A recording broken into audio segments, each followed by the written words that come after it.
ಅಂತ ಏನಾರು ಇದ್ರ, ಧೈರ್ಯ ಅಂತ ಏನಾರು ಇದ್ದಿದ್ರ ನೀವು ಇಲ್ಲಿಗೆ ಬರ್ಬೋದಾಯ್ತು. ಆದಿ ಬೀದಿಲೆಲ್ಲ ಕೂತ್ಕೊಂಡು ಚರ್ಚೆ ಮಾಡೋದಲ್ಲ ಅಂತಾರೆ. ಆದಿ ಬೀದಿಯವರೆಲ್ಲರೂ ನಿಮ್ಗೆ ಓಟ್ ಹಾಕಿರೋದು. ಆದಿ ಬೀದಿ ಫುಟ್ಪಾತ್ ಜನ, ಪೇಪರ್ ಎತ್ತವರು, ಖಜಾನೆ ಮಾಡೋರು, ಹೊಸಗ ಕಕ್ಕ ಎತ್ತಾಕವ್ರೆಲ್ಲವೇ ನಿಮ್ಗೆ ಓಟ್ ಹಾಕಿರೋದು ಗುರು. ಇವತ್ತು JDS ಬರೋದು, ಕಾಂಗ್ರೆಸ್ಸು ಸರ್ವನಾಶದ ಸದಸ್ಯದ ಹೊಳಿ. ನಾನು ಈ ಒಂದು ಪಕ್ಷದಲ್ಲಿ ಬಂದಿದ್ದೀನಿ, CM ಆಗಿದ್ದೀವಿ. ಈ ಪಕ್ಷ ಸರ್ಕಾರ ಬಂದ ತಕ್ಷಣ 5,000 ಜನಕ್ಕೆ ಉದ್ಯೋಗ ಕೊಟ್ಬಿಡ್ತೀನಿ. ವರ್ಷಕ್ಕೆಂತೆ 50,000 ಜನಕ್ಕೆ ಅಂತೆ ಅಲ್ವಾ. ವಿಧಾನಸೌಧದಲ್ಲಿ ಕೂತ್ಕೊಂಡಿರೋರು ಅಡ್ಡ ಮಾತಾಕ್ಬಿಟ್ಟು ಬಂದರೆ ಮಿಸ್ಟರ್ DK ಶಿವಕುಮಾರ್ ಅವರೇ, ನೀವು ಎಷ್ಟರ ಮಟ್ಟಿಗೆ ಗುಂಡಾಗಿರಿ ಮಾಡ್ತಾ ಇದ್ದೀರಿ ಕಾಂಗ್ರೆಸ್ ಪಕ್ಷ ಅಂತ ನಾನು ನೇರವಾಗಿ ಪ್ರಶ್ನೆ ಮಾಡ್ತೀನಿ. ನೀವು ಗುಂಡಾಗಿರಿ ಪಕ್ಷನೇ, ನೀವು ಗುಂಡಾಗಿರಿನೇ. ಏನಾರು ಗುಂಡಾಗಿರಿ ಪಕ್ಷ ಏನಾರು ಗುಂಡಾಗಿರಿ ಮಾಡ್ತಾ ಇದ್ದ ಅಂತ ಏನಾರು ಇದ್ರ ಪಕ್ಷ ಅದು ಕಾಂಗ್ರೆಸ್ ಪಕ್ಷ. ರೈತರ ಪಾದ ಮೇಲೆ ಕೈ ಇಡೋಗಿಲ್ಲ ಅಂದ್ರೆ ಅವ್ರ ಜಮೀನು ನೀವು ಮುಟ್ಟಂಗಿಲ್ಲ. ನೀವು ಮುಟ್ರ ಭಸ್ಮ ಆಯ್ತೀರಿ.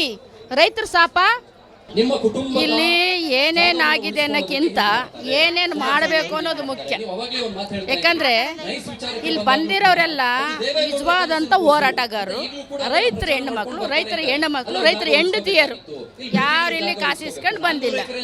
ನಾನು ಕೂಡ ಅನೂರಿಂದ ಬಂದಿದ್ದೀನಿ ಅಂತಂದ್ರೆ ಇವ್ರ ಪರವಾಗಿ. ನಾನು ಈ ಊರ ಹೆಣ್ಮಗಳಲ್ಲ. ಕೆಲವರು ಟ್ರೋಲ್ ಮಾಡ್ಬೋದು, ಇವಮ್ಮ ಕಾಂಗ್ರೆಸ್ ಪರ ಮಾತಾಡ್ತಾ ಇದ್ಲು, BJP ಪರ ಮಾತಾಡ್ತಿಲ್ಲ. I don't care. ನಾನು ರೈತರ ಪರ ಮಾತಾಡಕ್ಕೆ ಬಂದಿದ್ದೀನಿ. ನ್ಯಾಯ ಎಲ್ಲಿರುತ್ತೆ ಅಲ್ಲಿರ್ತೀನಿ, ಸತ್ಯ ಎಲ್ಲಿರುತ್ತೆ ಅಲ್ಲಿರ್ತೀನಿ.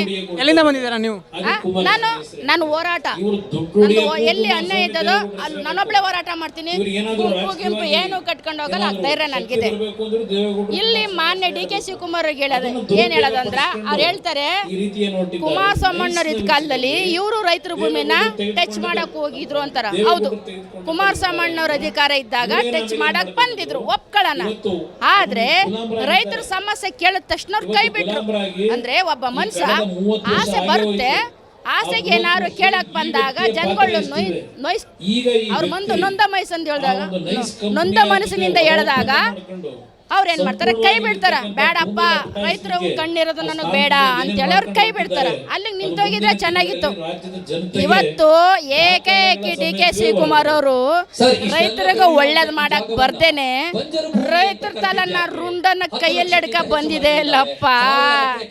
ಮಾನ್ಯ DK ಶಿವಕುಮಾರ್ ಅವರೇ, ರೈತರಿಗೆ ಓದ್ಕತಾನೆಪ್ಪ. ನಾವು ನೀವು ಎಲ್ಲರೂ ರೈತರಲ್ಲಿ ಎಲ್ಲಿರ್ತೀವಿ? ಹೌದು, ಇವಾಗ ನೀವು ಸ್ಮಾರ್ಟ್ ಸಿಟಿ ಮಾಡಕ್ ಹೊರಟಿದ್ದೀರಾ, ಒಪ್ಕೊಳ್ಳೋಣ. ಸ್ಮಾರ್ಟ್ ಸಿಟಿ ಅಂದ್ರೆ ಏನು? ಎಲ್ಲಿ ಡೆವಲಪ್ ಕಮ್ಮಿ ಇದೆಯೋ, ಉತ್ತರ ಕರ್ನಾಟಕ ಬರಡು ಭೂಮಿ, ಅಲ್ಲಿ ನೀರೇ ಇಲ್ಲ, ನೀರಿಗೆ ಸಮಸ್ಯೆ, ನೀರೇ ಇಲ್ಲ, ಭೂಮಿ ಎಲ್ಲ ಬರಡು ಭೂಮಿ, ಅಲ್ಲೋಗಿ ಡೆವಲಪ್ ಮಾಡು.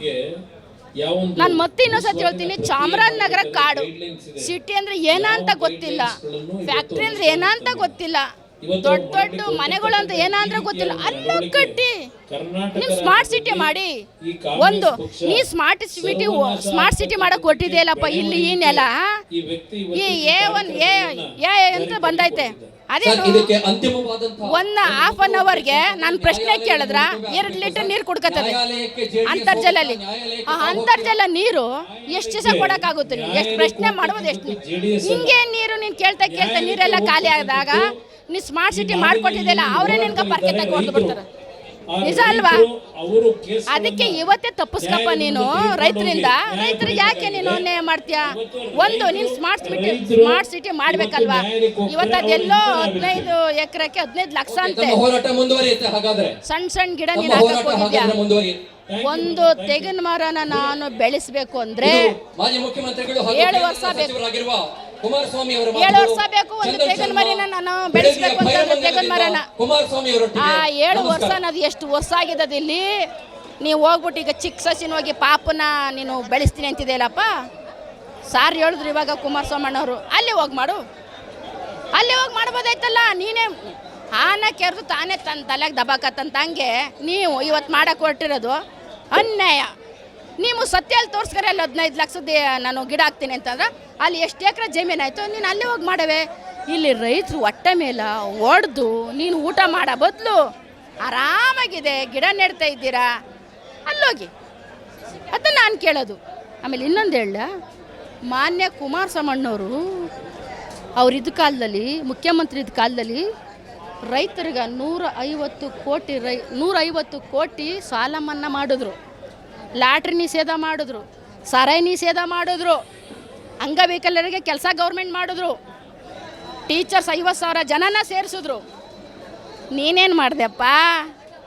ಮಾತೆತ್ತಿದ್ರ ಇವರು ಯಾರಪ್ಪ, ನಮ್ಮ DK ಶಿವಕುಮಾರ್ ಅಲ್ಲ, ನಮ್ಮ ಸಿದ್ದರಾಮಯ್ಯ ಅಪ್ಪಾಜಿಯವರು ಮತ್ತು ಮಾನ್ಯ ಮಾದೇವಪ್ಪರು. ನಾನು ಈ ಒಂದು ಪಕ್ಷದಲ್ಲಿ ಬಂದಿದ್ದೀನಿ, CM ಆಗಿದ್ದೀವಿ. ಈ ಪಕ್ಷ ಸರ್ಕಾರ ಬಂದ ತಕ್ಷಣ 5,000 ಜನಕ್ಕೆ ಉದ್ಯೋಗ ಕೊಟ್ಬಿಡ್ತೀನಿ. ವರ್ಷಕ್ಕೆಂತೆ 50,000 ಜನಕ್ಕೆ ಅಂತೆ. ಒಬ್ಬರು ಹುಡುಗರಿಗೆ ಗೌರ್ಮೆಂಟ್ ಕೆಲಸ ಕೊಟ್ಟಿಲ್ಲ ರೇ. ಧಾರವಾಡದಲ್ಲಿ ನಿಮ್ಮಂಥ ಮಕ್ಕಳು ಕೇಳೋಕ್ಕಾಗಲ್ಲ, ಅವ್ರ ಗೋಳ ರೋಡಲ್ಲಿ ಒಡೆದಾಡಿದ್ರು, ಚೆಚ್ಚಾಡಿದ್ರು, ಸಿಕ್ಕಿರೋ ಬಲ್ದಾಕ್ಬಿಡೋರು. ಅವತ್ತು ಯಾರನ್ನ ಹಿಂದೆ ಮುಖ್ಯಮಂತ್ರಿ ಆಗಿರಲ್ಲ, ನಾವು ಹೇಳೋದು ಬೇಡ, ನಿಮಗೆ ಗೊತ್ತು. ವಾಡ್ದಾಕ್ಬಿಡೋರು ಅನ್ನೋವಾಗಿ ನೀವು ತಗ್ಲಾಕಂಡ್ರಿ. ಈಗ ಹೇಳ್ತಿದ್ದಾರೆ ನಮ್ಮ ಕೇಂದ್ರ ಸಚಿವರು, ಅಕ್ಕಾಡಕ್ಕೆ ಬಂದಿದ್ದಾರೆ. ಹೇಳ್ತಾರೆ ಯಾರೋ ಒಬ್ಬರು MLA ಆದಿ ಬೀದಿಲೆಲ್ಲ ಕೂತ್ಕೊಂಡು ಚರ್ಚೆ ಮಾಡೋದಲ್ಲ ಅಂತಾರೆ. ಆದಿ ಬೀದಿಯವರೆಲ್ಲರೂ ನಿಮ್ಗೆ ಓಟ್ ಹಾಕಿರೋದು. ಆದಿ ಬೀದಿ ಫುಟ್ಪಾತ್ ಜನ, ಪೇಪರ್ ಎತ್ತವರು, ಖಜಾನೆ ಮಾಡೋರು, ಕಕ್ಕ ಎತ್ತಾಕವ್ರೆಲ್ಲವೇ ನಿಮ್ಗೆ ಓಟ್ ಹಾಕಿರೋದು ಗುರು. ವಿಧಾನಸೌಧದಲ್ಲಿ ಕೂತಿರೋರು ಅಡ್ಡ ಮತ ಹಾಕವ್ರೆ ಅಲ್ವಾ? ವಿಧಾನಸೌಧದಲ್ಲಿ ಕೂತ್ಕೊಂಡಿರೋರು ಅಡ್ಡ ಮತ ಹಾಕ್ಬಿಟ್ಟು ಬಂದರೆ. ಮಿಸ್ಟರ್ DK ಶಿವಕುಮಾರ್ ಅವರೇ, ನೀವು ಇಲ್ಲಿ ಬಂದ್ಬಿಟ್ಟು ನಿಮ್ಗೆ ತಾಕತ್ತು ಅಂತ ಏನಾರು ಇದ್ರ, ಧೈರ್ಯ ಅಂತ ಏನಾರು ಇದ್ದಿದ್ರ ನೀವು ಇಲ್ಲಿಗೆ ಬರ್ಬೋದಾಯ್ತು. ಅಲ್ಲಿ ಯಾರಪ್ಪ ನಮ್ಮ ಸೋದರಿರು, ನನಗೆ ಗೊತ್ತಿಲ್ಲ, ಅಲ್ಲಿಗೆ ಹೋದೆ ನಾನು. ಎಲ್ಲ ರೈತರು ಒಂದೇ ನನಗೆ ಗಾಬರಿ, ಎಲ್ಲಿ ಕುಮಾರಣ್ಣ ಬಂದ್ಬಿಟ್ಟರು, ನಾನು ಅವ್ರನ್ನ ಮೀಟ್ ಮಾಡಬೇಕು ಬೇಗ ಅನ್ನೋ ಗಾಬರಿಲಿ ಅಲ್ಲಿ ಹೋದೆ. ಅಲ್ಲಿ ನೋಡೋರು ಭೂಮಿ ನಾವು ಕೊಟ್ಬಿಡ್ತೀವಿ ಅಂತ. ಆದ್ರೆ ನಾನು ಹೇಳ್ತೀನಿ ಅವ್ರಿಗೆ, ಪಾಪ ಅಲ್ಲಿ ಕೂತಿರೋರು ನಮ್ಮ ಸಾಮಾನ್ಯ ಅಣ್ಣಂದಿರು ಅಥವಾ ನನ್ನ ಅಕ್ಕ ತಂಗಿರಿಗೆ ಹೇಳ್ತೀನಿ, ತಾಯಿಗಳ ನೀವು ನಿಜವಾಗ್ಲೂ ರೈತರ ಮಹಿಳೆ ಅಲ್ಲ. ನೀವು ರೈತರ ಮಹಿಳೆ ಆಗಿದ್ರೆ ನಾನು ಜಮೀನು ಕೊಟ್ಬಿಡ್ತೀನಿ ಅಂತ ಏನಾರು ಕೂತಿದ್ರೆ ನೀವು ಮೊದಲಿಂದನೂ ಇಷ್ಟಾಗಿ ಕೂತ್ಕೋಬೇಕಾಯ್ತು. ಅದಕ್ಕೆ ನೆನ್ನ ಮಾತ್ರ ಕೂತಿದೆ ಅಂತಂದ್ರೆ ನೀವು ಎಷ್ಟೆಷ್ಟು ದುಡ್ಡು ಇಸ್ಕೊಂಡು ಕೂತಿದ್ದೀರಾ, ರೌಡಿ ಜಮ್ ಮಾಡಿದ್ದೀರಾ ನೀವು. ಪಾಪ ಇಲ್ಲಿರೋ ಬಿಡದಿ ಜನಕ್ಕೆ, ಇಲ್ಲಿ ಯಾವುದು ಇವರು ಬೈರಮಂಗಲದಲ್ಲಿರೋ ಜನಕ್ಕೆ 40 ಎಷ್ಟು ಇವರು 3 ತಿಂಗಳಿಂದ ಕೂತಿದ್ದಾರೆ ಅಲ್ವೇನಮ್ಮ.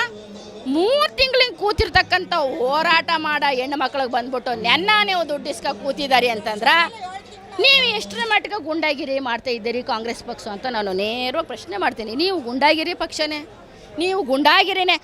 ಏನಾರು ಗುಂಡಾಗಿರಿ ಪಕ್ಷ ಏನಾರು ಗುಂಡಾಗಿರಿ ಮಾಡ್ತಾ ಇದ್ದ ಅಂತ ಏನಾರು ಇದ್ರ ಪಕ್ಷ ಅದು ಕಾಂಗ್ರೆಸ್ ಪಕ್ಷ. ಇನ್ನೇನಪ್ಪ, ಮಣ್ಣಿನ ಮಗ ಆಗಿರ್ತಕ್ಕಂಥ ಕೇಂದ್ರ ಸಚಿವ ಕುಮಾರಸ್ವಾಮಣ್ಣವರು, ಅವರ ತಂದೆ ರೀ ಧೀಮಂತ ಸೀಮಂತ, ಅವರೇನು ಪ್ರಧಾನಮಂತ್ರಿ ಆಗಿದ್ದು ನಮ್ಮ ಕರ್ನಾಟಕ ಹೆಮ್ಮೆ ಪುತ್ರ. ಅವ್ರ ಮಗ 2 ಸರಿ ಮುಖ್ಯಮಂತ್ರಿ ಆದರು, 3 ಸರಿ MLA ಆದರು. ಇವತ್ತು ಬಂದು ರೈತರು ತಾವು ಕೂತಾರ ಅಂದ್ರೆ ಅವರು ಕಂಡ್ರೆ ನಿಜವಾದಂಥ ತಾಕತ್ತಿರೋ ಗಂಡಸು. ನಿಜವಾಗ್ಲೂ ನಾನು ಇವತ್ತಿಗೂ ಸಿದ್ದರಾಮಯ್ಯರಾಗ ತಾಕತ್ತಿರೋ ಗಂಡು ಮಗನು ಅಂತಿದ್ದೆ. ಇವತ್ತು ತಾಕತ್ತು ಅಂತ ಏನಂತ ತೋರಿಸೋದು ಅಂದ್ರೆ ಮಾನ್ಯ ಕೇಂದ್ರ ಸಚಿವರಾಗಿರ್ತಕ್ಕಂಥ ಕುಮಾರಸ್ವಾಮಿಗೆ ನಿಜವಾದಂಥ ಧೈರ್ಯ ಇದೆ. ಅವ್ರಿಗೆ ಇನ್ನೂ ಆರೋಗ್ಯ ಜಾಸ್ತಿ ಬರಲಿ, ಅವ್ರ ಆರೋಗ್ಯ ಚೆನ್ನಾಗಿರಲಿ. ರೈತರಿಗೆ ನಾನು ಹೇಳ್ತಿದ್ದೀನಿ, ಏನಾರು ಕುಮಾರಸ್ವಾಮಿ ಮಾತು ಏನು ನಡೆಸ್ಕಾರೋ ಅದನ್ನು ನಡೆಸ್ಕೊಂಡ್ರೆ ಸರ್, ಇವತ್ತು JDS ಬರೋದು, ಕಾಂಗ್ರೆಸ್ಸು ಸರ್ವನಾಶದ ಸದಸ್ಯದ ಹೊಳಿ. DK ಶಿವಕುಮಾರ್ ಅಥವಾ ಮತ್ತೆ ಕಾಂಗ್ರೆಸ್ ಪರವಾಗಿರುವಂಥವ್ರು ಕೆಲವು ಜನ ಬೀದಿಯಲ್ಲೆಲ್ಲ ಪೋಸ್ಟರ್ ಆಗ್ತಾ ಇದ್ದಾರೆ ಅಂತ ಇವತ್ತು ಕುಮಾರಸ್ವಾಮಿ ಅವರು ಹೇಳಿದರು. ಅದ್ರ ಬಗ್ಗೆ ಹೇಳೋದಾದರೆ ಕುಮಾರಸ್ವಾಮಿ ಅವ್ರ ಫ್ಯಾಮಿಲಿ ಬಗ್ಗೆ ಎಲ್ಲ ಪೋಸ್ಟರ್ಗಳನ್ನು ಅಂಟಿಸಿದ್ದಾರೆ. ಒಂದು ಹೇಳ, ಮಾನ್ಯ DK ಶಿವಕುಮಾರ್ ಅವರು ದುಡ್ಡಿರೋರು, ಹಣ ಇರೋರು, ರೋಡಿಗಳು ಮಡಗಿರೋರು. ನಾನು ಸಾಮಾನ್ಯದ ಹೆಣ್ಮಗಳು ಆದರೂ ನಾನು ಧೈರ್ಯ ಬಂದು ಹೇಳ್ತೀನಿ, ನಮ್ಮ ಕುಮಾರಸ್ವಾಮಣ್ಣರು ಇರ್ತಾನೆ ಅಂತಂದರು. ಮಾನ್ಯ DK ಶಿವಕುಮಾರ್ ಅವರೇ, ಹಿಂದೆ ಏನಿತ್ತು ಮರ್ತುಬಿಡಿ. ನಿಮ್ಗೆ CM ಅವಕಾಶ ಸಿಗ್ತೇ ಇರಲಿಲ್ಲ, ನಮ್ಮ ಟಗರೆ ಹಿಡ್ಕತೆ ಇತ್ತು ಅಂದರೆ ಸಿದ್ದರಾಮಯ್ಯ ಅವರೇ ನಡೆಸ್ತಾ ಇದ್ರು ಅಂತ ಅನ್ಕೊಂಡಿದ್ರು. ದೇವ್ರ ದಯ ನಿಮ್ಗೊಂದು ಬಂದದೆ. CM ಆಗೋದು ಅಷ್ಟು ಸುಲಭ ಅಲ್ಲ, ಅದು ದೇವ್ರು ಕೊಟ್ಟಿರೋ ಭಾಗ್ಯ. ಗೌಡ್ರಲ್ಲಿ ನೀವು ಗೌಡ್ರು, ಇವರು ಗೌಡ್ರು, ನೀವು ಒಂದು ಹೆಸರು ತಗೊಂಡ್ರಿ. ನಾನು ಹೇಳ್ತಿದ್ದೆ DK ಶಿವಕುಮಾರ್ ಅವರು ಗೌಡ್ರದ್ದೆಲ್ಲ ಹಾಳು ಮಾಡ್ಬಿಡ್ತಾನೆ, ಬಡಿಗನ CM ಆಗಿಲ್ಲ ಅಂತಿದ್ದೆ. ಅದನ್ನು ಉಳಿಸ್ಕೋಬೇಕು ಅಂತ ನರಿದ್ರ ರೈತರು ಪಾದಕ್ಕ ತಲೆ ಮೇಲೆಲ್ಲ ಪಾದ ಮೇಲೆ ನೀವು ಕೈ ಇಡಂಗಿಲ್ಲ. ರೈತರ ಪಾದ ಮೇಲೆ ಕೈ ಇಡಂಗಿಲ್ಲ ಅಂದ್ರೆ ಅವ್ರ ಜಮೀನ ನೀವು ಮುಟ್ಟಂಗಿಲ್ಲ. ನೀವು ಮುಟ್ರ ಭಸ್ಮ ಆಯ್ತೀರಿ. ರೈತರ ಶಾಪ ತುಂಬ ದೊಡ್ಡದು ರೀ. ಮನೇಲಿ ಒಂದು ಹೆಣ್ಮಗಳು ಶುಕ್ರದಿನ ಹತ್ರ ಒಂದು ಗಂಡು ಮಗನಿಗೆ ಶಾಪ ಆಯ್ತದೆ. ಅದಿಷ್ಟೂ ಜನ ಕಣ್ಣೀರು ಹಾಕಿದ್ರ ನಿಮ್ಮ ಉದ್ಧಾರ ಆದರ್ಯಾ? ಆಗಲ್ಲ.